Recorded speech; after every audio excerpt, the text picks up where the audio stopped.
اعتکاف کا مسئلہ تو ابھی آگے چل کر اس کے مسائل آئیں گے، لیکن اعتکاف میں باقاعدہ قرآن کی بہت ساری آیات ہیں جن سے اعتکاف کا مسئلہ جو ہے وہ پتہ چلتا ہے کہ حضرت ابراہیم و اسماعیل کو جو حکم دیا گیا تھا کہ میرے گھر کو پاک کرو، ان طہر بیتی للطائفین والعاکفین والرکع السجود، کہ ابراہیم و اسماعیل میرے گھر کو طواف کرنے والوں کے لیے، والعاکفین اور اعتکاف کرنے والوں کے لیے، اور رکوع اور سجدہ کرنے والوں کے لیے پاک کرو۔ تو یہاں پر جب بھی علماء نے اس آیت سے استنباط کرتے ایک مسئلہ بھی نکالا ہے، اور دلائل بھی ہیں خیر اس کے، کہ مکے میں سب سے زیادہ ثواب طواف کا ہے، جو قرآن میں پروردگار نے طواف کرنے والوں کو مقدم کیا۔ والعاکفین نمبر 2 جو ثواب ہے مکے میں وہ اعتکاف کرنے والوں کے لیے، اور اس کے بعد پھر نمازوں کا ثواب۔ جب بھی کہا جاتا ہے کہ مسجد نبوی میں نمازوں کا ثواب زیادہ ہے، اور خانہ کعبہ اور مکے میں جو ہے وہ تمام عبادتوں سے زیادہ طواف کرنے کا ثواب ہے۔ تو بہرحال مکے میں اعتکاف کا ثواب بہت زیادہ ہے۔ ہمارے برادران اہل سنت تو کہ اکثر علماء تو اس کو واجب سمجھتے ہیں اور فرماتے ہیں کہ ہر محلے کی کوئی مسجد ایسی نہیں ہونی چاہیے، ہر محلے کی ذمہ داری ہے، کوئی مسجد ایسی نہیں ہونی چاہیے جو اعتکاف سے خالی ہو، ورنہ پورا محلہ گناہگار ہو جائے گا ان کے نزدیک۔ اور زاد المعاد میں علامہ مجلسی نے جو ہمارے ہاں سند معتبر کے ساتھ جو روایت ثابت کہ پیغمبر اسلام رمضان کے آخری 10 دن، درود بھیجیے محمد علیہ وسلم صلی اللہ علیہ وسلم،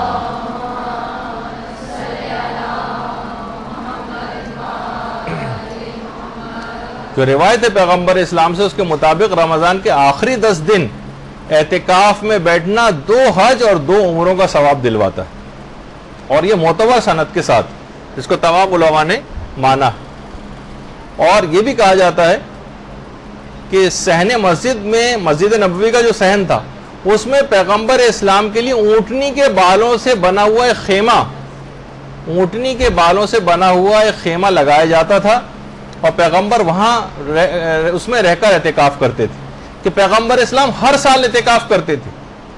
صرف 2 ہجری کا سن ایک ایسا سن تھا کہ جس میں پیغمبر نے اعتکاف نہیں کیا، کہ جب جنگ بدر کے لیے پیغمبر کو میدان جہاد جانا پڑ گیا۔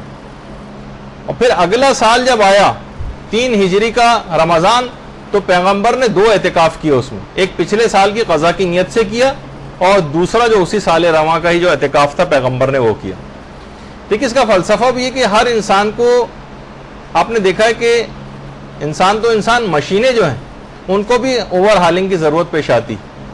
اگر انسان بس گاڑی خریدے اور چلاتا رہے، نہ تیل چیک کرے، نہ پانی چیک کرے، نہ اس کی کوئی سروس کرائے، نہ ٹیوننگ کرائے، تو بہت سی چیز میں 100-200 روپے اگر چیزوں کے اندر لگاتا جائے وہ، تو بہت بڑے خرچے سے بھی انسان اپنے آپ کو بچا لیتا ہے۔ لیکن جب پورا انجن بیٹھ جاتا ہے بعض اوقات، پھر وہ اس کو افسوس ہوتا ہے کہ میں نے اس کی خیال کیوں نہیں رکھا۔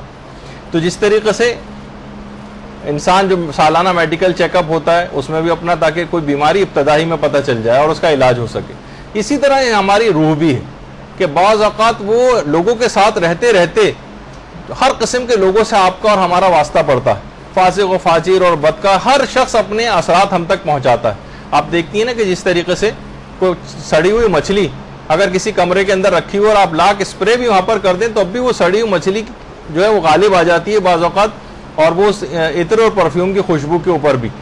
تو تمام برے افراد بھی اپنے اثرات ہم تک پہنچا رہے ہوتے ہیں۔ تو ہماری روح کی اوور ہالنگ اور ٹیوننگ کے لیے ضروری ہے کہ ہمیں عام لوگوں سے کاٹا جائے، اور اس کے بعد ہم خاص مسجد کے اندر جو ہے اعتکاف کو قرار دیا گیا، تاکہ سالانہ طور پر اگر انسان اعتکاف کرے، ویسے صرف رمضان سے مخصوص نہیں، عام دنوں میں بھی اعتکاف ہو سکتا ہے۔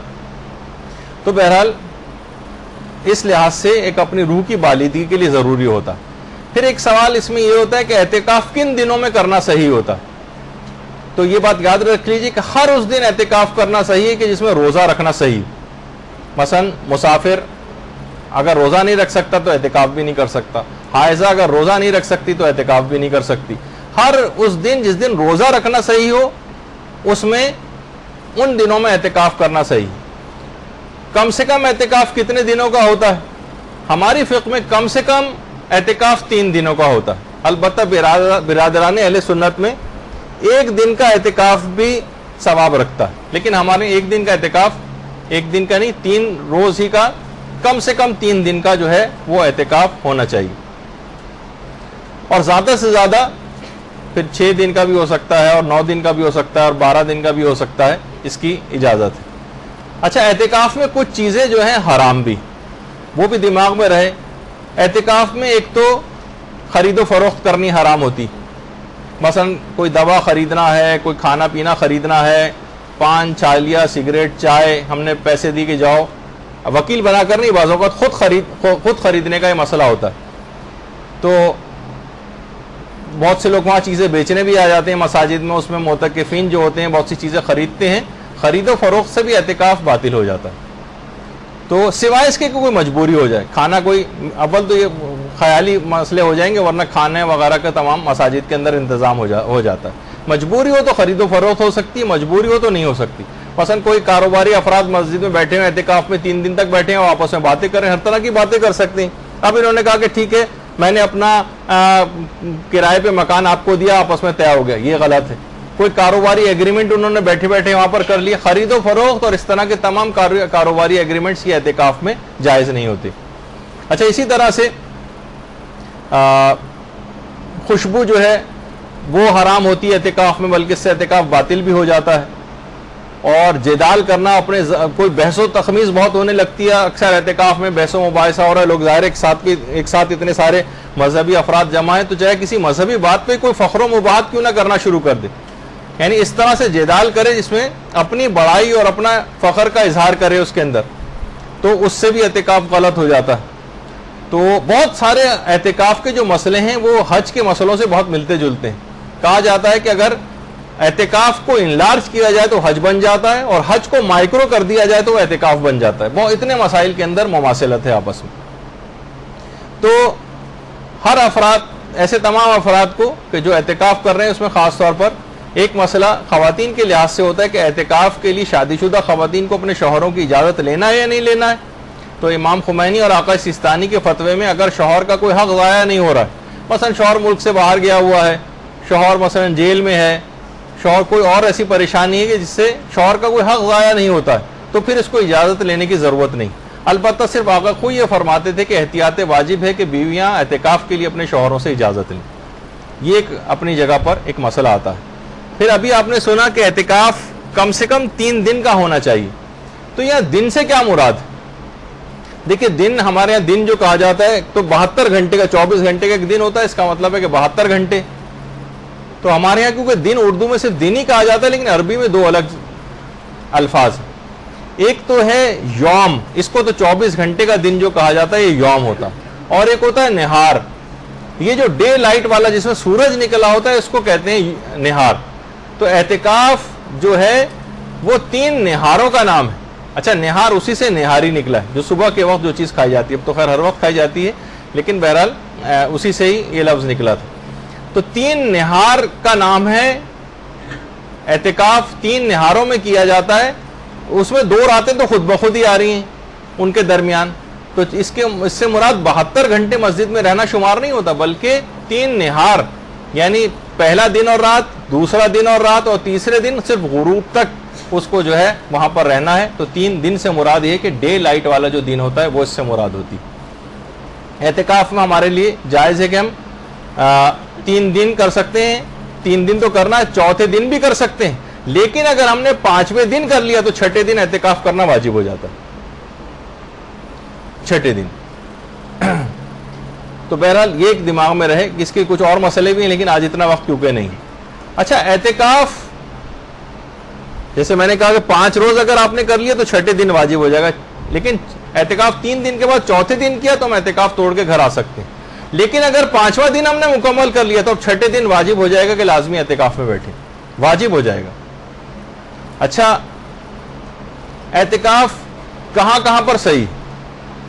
تو یہ بات یاد رکھ لیجئے کہ زیادہ تر علماء کا نظریہ یہ ہے کہ اعتکاف ان 4 مساجد ہی میں صحیح ہے کہ جہاں پر پیغمبر اسلام یا امام کے ہاتھ میں جب ظاہری حکومت آئی تھی تو جہاں پر انہوں نے نماز جماعت قائم کی تھی وہیں پر اعتکاف صحیح. اور وہ 4 ایسی جگہیں، 4 ایسی مسجدیں کہ جہاں پر پیغمبر اور امام کے ہاتھ میں حکومت آئی اور انہوں نے نماز جماعت قائم کروائی، انہی جگہوں پہ اعتکاف صحیح۔ ان میں ایک تو مسجد الحرام ہے، مسجد الحرام یہاں پر اعتکاف صحیح ہے۔ دوسری ہے مسجد نبوی، یہاں پر اعتکاف صحیح ہے۔ تیسری مسجد کوفہ، یہاں اعتکاف صحیح ہے۔ اور چوتھی ہے مسجد بصرہ، یہاں پر بھی اعتکاف صحیح۔ امام خمینی فرماتے تھے احتیاط واجب ہے کہ ان 4 مساجد کے علاوہ کسی اور مسجد میں اعتکاف صحیح نہیں، چاہے وہ جامع مسجد ہی کیوں نہ ہو۔ امام خمینی کا نظریہ، امام خمینی کی تقلید میں جو سوائے اس کے کہ وہ رجا کی نیت سے جامع مسجد میں اعتکاف کر سکتے ہیں، لیکن یہی صرف 4 مسجدیں، خانہ کعبہ، مسجد الحرام، مسجد نبوی، مسجد کوفہ اور مسجد بصرہ، ان کے علاوہ امام خمینی کے فتوے میں کسی جگہ اعتکاف صحیح نہیں، صرف رجا کی نیت سے اعتکاف کر سکتا ہے امید ثواب میں، ورنہ ثواب مستحب والی نیت بھی نہیں کر سکتا۔ تو باقی بھی جو علماء ہیں وہ کہتے ہیں کہ یہ تو بیسٹ جگہ ہیں اعتکاف کے لیے، لیکن جامع مسجد میں بھی اعتکاف صحیح، جامع مسجد میں۔ اچھا، جامع مسجد کی ایک تو تعریف میں لوگوں کو غلط فہمی، کہا جاتا ہے کہ جامع مسجد اس مسجد کو کہتے ہیں جہاں جمعہ ہوتا ہو، یہ تعریف غلط۔ ہر جہاں وہ مسجد کے جہاں پر جمعہ ہوتا ہے وہ تو جامع مسجد ہوتی ہی ہے، لیکن جامع مسجد کی تعریف یہ ہے کہ وہ مسجد کے جہاں پر مختلف علاقوں سے، مختلف محلوں سے، دور دراز سے بھی لوگ آ کر نمازیں پڑھتے ہیں، وہ جامع مسجد۔ کیونکہ اگر آپ کہیں کہ جہاں پر جمعہ ہوتا ہے فقط وہیں پر ہی اعتکاف ہو سکتا ہے، تو یہ بات یوں غلط ہو جائے گی کہ بہت سی کراچی کی مسجدیں ایسی ہیں کہ جہاں پر بعض حالات میں جمعے سے بھی زیادہ رش ہو جاتا ہے، جہاں پر جمعہ ہوتا ہے ان سے بھی زیادہ، لیکن وہاں جمعہ ہوتا نہیں، جیسے محفل شاہ خراسان۔ محفل شاہ خراسان میں جمعہ نہیں ہوتا، لیکن اتنی دور دراز آفیسز میں کام کرنے والے، ادھر ادھر گزرنے والے افراد جو ہیں دور دراز سے آ کر وہاں نمازیں پڑھتے ہیں، لہٰذا وہاں پر اعتکاف کرنا صحیح۔ رضویہ کی مسجد، وہاں پر بھی اعتکاف کرنا صحیح ہو سکتا ہے، کیونکہ دور دراز سے گزرنے والے بھی لوگ وہاں پہ آ کے نماز پڑھتے ہیں۔ باب العلم کی مسجد چاہے جمعہ نہیں ہوتا لیکن وہاں پر بھی اعتکاف صحیح۔ ہاں، گلی محلوں کے اندر، بازار کے اندر جو چھوٹی چھوٹی مسجدیں بنی ہوتی ہیں جہاں صرف دکاندار آ کے نماز پڑھ رہے ہیں، گلی محلے میں صرف محلے والے آ کر نماز پڑھ رہے ہیں، وہاں پر اعتکاف کرنا صحیح نہیں۔ تو بہرحال یہ ایک چیز ایسی ہے کہ یہ بات بیان کرنی ضروری ہے کہ اس میں بہت سی غلط فہمیاں پیدا ہو جاتی ہیں۔ انچولی کی مسجد اگر ہے تو اس میں دیکھا جائے گا کہ اتنی بڑی تعداد میں عام طور پر یہاں مختلف علاقوں اور محلوں سے لوگ آ کر نماز پڑھتے ہیں، تو چاہے یہاں پر جمعہ نہیں بھی ہوتا تب بھی یہاں پر اعتکاف صحیح ہو سکتا ہے، اگر اتنی تعداد میں، کثیر تعداد میں لوگ مختلف علاقوں سے آ کر یہاں کا نماز پڑھتے ہیں۔ تو جمعہ جہاں پر ہوتا ہے وہ تو ہوتی ہی جامع مسجد، لیکن اس کے علاوہ بھی بہت ساری مسجدیں جامع ہو سکتی ہیں کہ جہاں پر اعتکاف کرنا صحیح ہے، لیکن لوگ عام طور پر اس کا جو ہے وہ ان کے دماغ میں اس کی ڈیفینیشن ذرا غلط ہوتی۔ اچھا، 3 دن آپ کو مسلسل رہنا ہوتا ہے اعتکاف میں، اور مسجد سے باہر نہیں جا سکتے، حتیٰ کہ مسجد سے متصل جو امام بارگاہ ہیں اس میں بھی نہیں جا سکتے، اس میں بھی نہیں جا سکتے۔ اچھا، اگر کوئی شخص بھول کر مسجد سے باہر آ جائے، بھول کر، تو آغا سیستانی اور آغا خوئی کے فتوے میں اس کا اعتکاف باطل ہو جاتا ہے۔ بھول کر بھی اگر باہر آیا مسجد سے، اعتکاف باطل ہو گیا۔ امام خمینی فرماتے تھے کہ اگر زیادہ مدت تک باہر اگر یہ رہا تو اعتکاف باطل ہوتا ہے، لیکن تھوڑی سی بس گیا اور پھر فوراً یاد آ گیا اور واپس آ گیا تو اعتکاف صحیح۔ لیکن آغا سیستانی اور آغا خوئی کے فتوے میں بھول کر بھی مسجد سے باہر چلا جائے تو اعتکاف غلط ہو جاتا ہے۔ اچھا، کب مسجد سے باہر جانے کی اجازت ہے؟ تو یا تو کوئی عقلی ضرورت ہو تو مسجد سے باہر جا سکتے ہیں، یا کوئی شرعی ضرورت ہو تو مسجد سے باہر جا سکتے ہیں، یا کوئی عرفی ضرورت ہو تو بھی مسجد سے باہر جا سکتے ہیں۔ عقلی ضرورت کیا ہے؟ مثلا رفع حاجت کے لیے مسجد سے باہر جانا ہی جانا ہے، وہاں جا سکتے ہیں، اس میں جا سکتے، باتھ روم جا سکتے ہیں۔ شرعی ضرورت ہے، اچھا شرعی ضرورت میں بھی ایک بات اور بیان کر دی جائے کہ عقلی، شرعی اور عرفی ضروریات کے لیے جانے کی اجازت ہے۔ اچھا، اس میں وضو اور غسل آ جاتا ہے، بلکہ پہلے وضو کا مسئلہ بیان کر دیا جائے۔ اگر وضو مسجد کے اندر ہی کرنا ممکن ہے تو وضو کے لیے بھی باہر مسجد سے نہیں جا سکتے، اگر وضو کرنا مسجد ہی میں ممکن ہے۔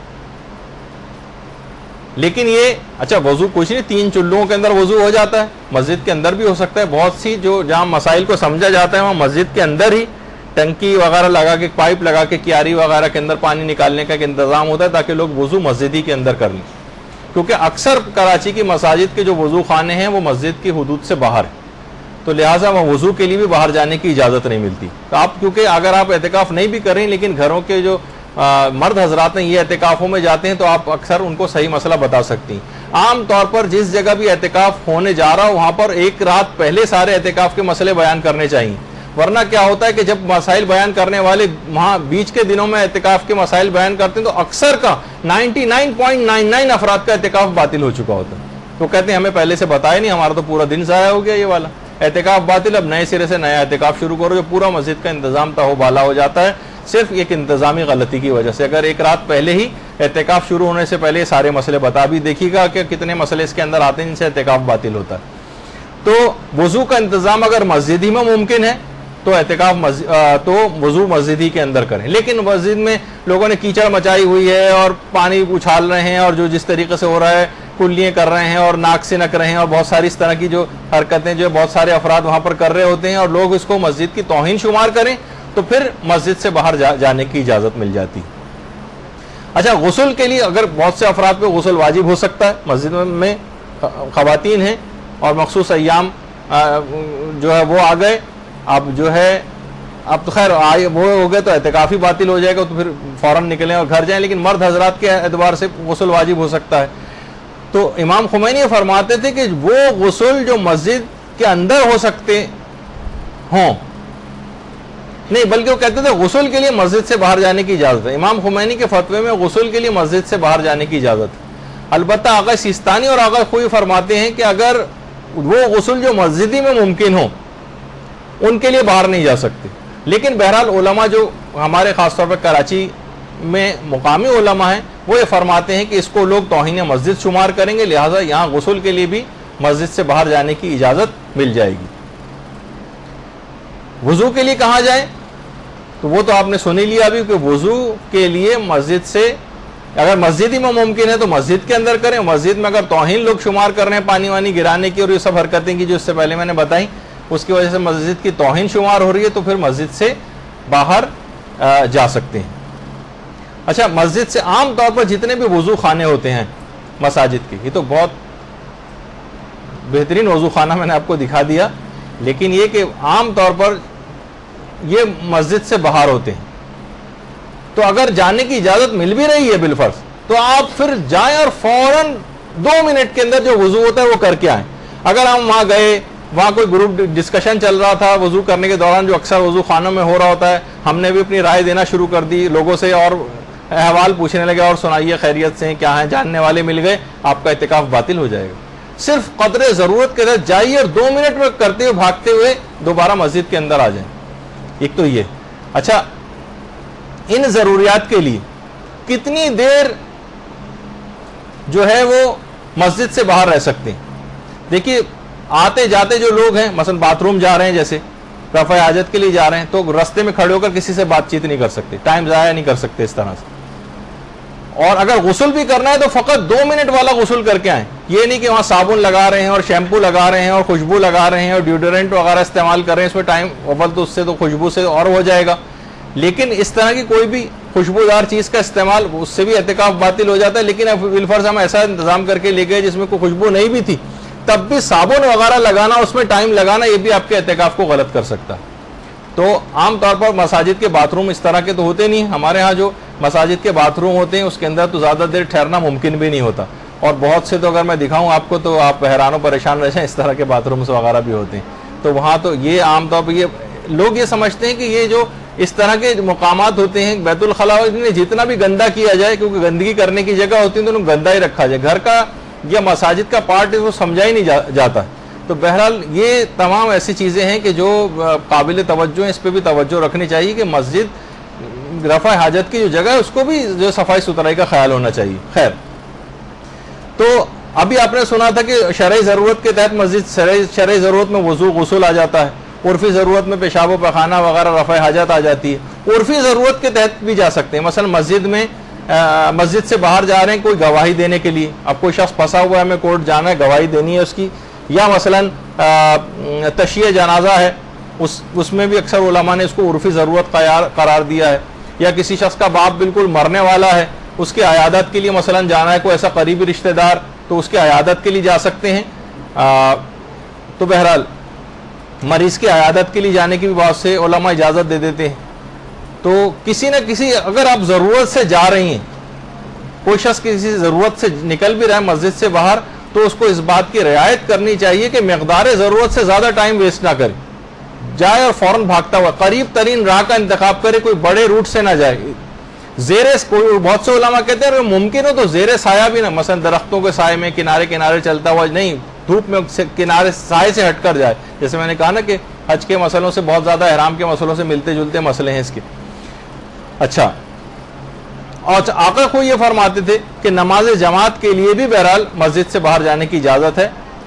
کسی اور جگہ نہ, جیسے نماز جماعت بہت زیادہ رش ہو گیا ہے, مسجد سے باہر صفوں میں جگہ مل رہی, تو وہاں بھی نماز جماعت کے لیے جا سکتا ہے.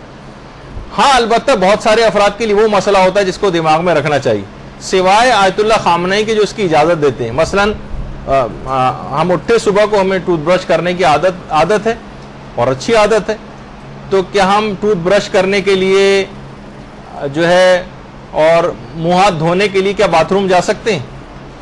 تو آقا خامنئی تو فرماتے ہیں جا سکتے ہیں, لیکن آقا خوئی, آقا سیستانی وغیرہ کے نزدیک ان کے ہاں اس بات کی اجازت نہیں ہے کہ آپ ٹوتھ پیسٹ وغیرہ کرنے کے لیے جو ہے وہ وہاں اس کے لیے باتھ روم جائیں.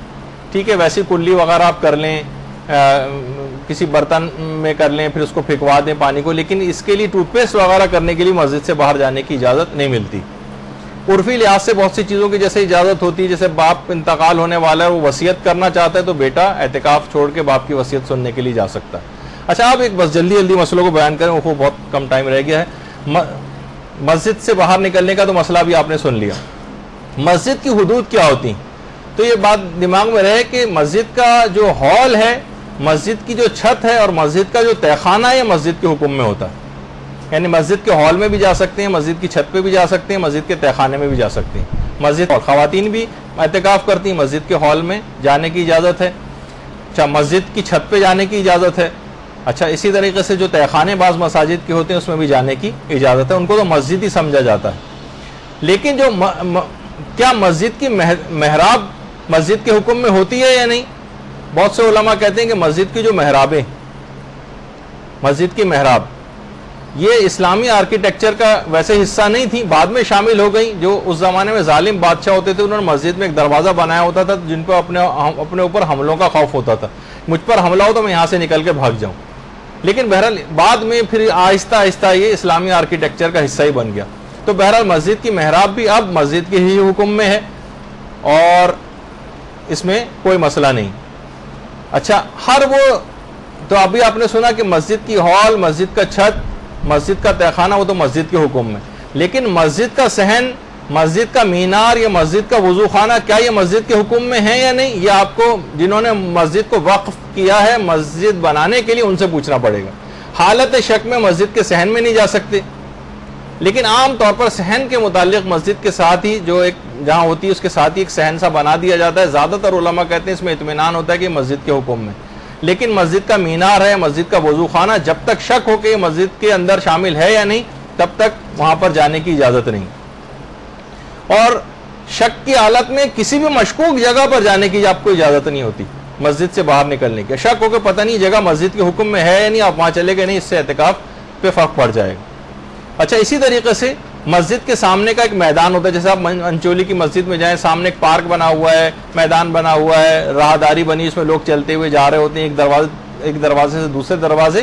وہ جگہ مسجد کے حکم, مسجد کی باؤنڈری وال کے اندر تو شامل ہے وہ, لیکن مسجد کے حکم میں نہیں ہوتی. مسجد اسے کہتے ہیں جسے واقف نے, وقف کرنے والے نے مسجد کی نیت سے وقف کیا ہو, اور وہ تو جس جگہ پہ لوگ چپلیں وغیرہ اتارتے ہیں پھر عام طور پر اندر جاتے ہیں, وہ جگہ مسجد کہلاتی. لیکن لوگ جہاں پر چپلوں سمیت چل پھر رہے ہیں, اس کے معنی یہی ہوتے ہیں کہ اس جگہ کو یہ مسجد کے حکم میں نہیں, اور وہاں جانے کی پھر کسی کو اجازت نہیں ملتی. پھر ایک سوال یہ ہے کہ کیا عورتیں گھر میں اعتکاف کر سکتی ہیں؟ بہت سی خواتین کہتی ہیں بھائی اعتکاف کا ہم اتنا زیادہ ثواب سنتے ہیں, تو کیا ہمیں اس بات کی اجازت ہے کہ ہم گھر میں بیٹھتے ہوئے اعتکاف کر لیں؟ تو سارے مجتہدین کہتے ہیں کہ نہیں, اعتکاف گھر میں نہیں ہو سکتا عورتوں کا, مسجد ہی میں ہوگا. سوائے آیت اللہ خامنئی کے. وہ یہ فرماتے ہیں کہ رجا کی نیت سے عورتیں اپنے گھر میں بھی اعتکاف کر سکتی ہیں، لیکن بقصد رجا. ثواب مستحب بھی نہیں کہتے، وہ کہتے ہیں امید ثواب میں چلیں، کچھ نہ کچھ ثواب آپ کو مل سکتا ہے، امید ثواب میں گھر میں بھی اعتکاف کیا جا سکتا ہے. لیکن باقی سارے علماء کہتے ہیں کہ فقط جامع مسجد میں اعتکاف صحیح ہے اور ان 4 مساجد میں جس سے پہلے آپ نے سنا. اور کچھ علماء اس کے بھی قائل ہیں کہ جس طریقے سے آپ نے روزے میں سنا تھا، جیسے یہ میں فقط آیت اللہ خوئی کا مسئلہ بیان کر رہا ہوں، باقی کا میں اس کو دیکھ نہیں سکا کہ اعتکاف میں نیت کے خلل سے بھی اعتکاف باطل ہو جاتا ہے. جیسے آپ نے روزے میں سنا تھا کہ اعتکاف کہ روزے میں اگر کوئی نیت کسی کی خراب ہو جائے کہ میں روزے کو باقی رکھوں یا نہیں رکھوں، توڑوں یا نہ توڑوں، تو اس سے بھی روزہ باطل ہو جاتا ہے. وہ کہتے ہیں اعتکاف میں نیت کے خلل سے بھی اعتکاف باطل ہو جاتا ہے. آیت اللہ خوئی کا مسئلہ تھا، باقی علماء کے میں فتاوی سلسلے میں دیکھ نہیں سکا. اب آپ بہرحال اگر اس لحاظ سے دیکھیں تو اعتکاف کے متعلق کہا جاتا ہے کہ یہ ایک ایسی راہ آسمانی ہے جس سے انسان بلند بلند مقامات کو جو ہے وہ طے کر سکتا ہے.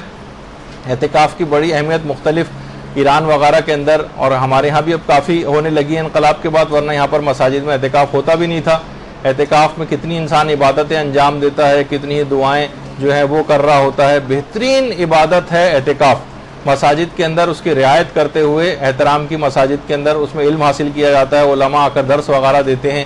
خواتین تک کے بہت بڑی تعداد میں اعتکاف ہوتے ہیں یہاں پر. ہمارے برادران اہل سنت میں ہمارے ہاں خواتین اتنی زیادہ ان کے لیے سہولیات نہیں ہیں، لیکن ایران میں خواتین الگ سے بھی باقاعدہ جو ہے وہ اعتکاف کرتی ہیں.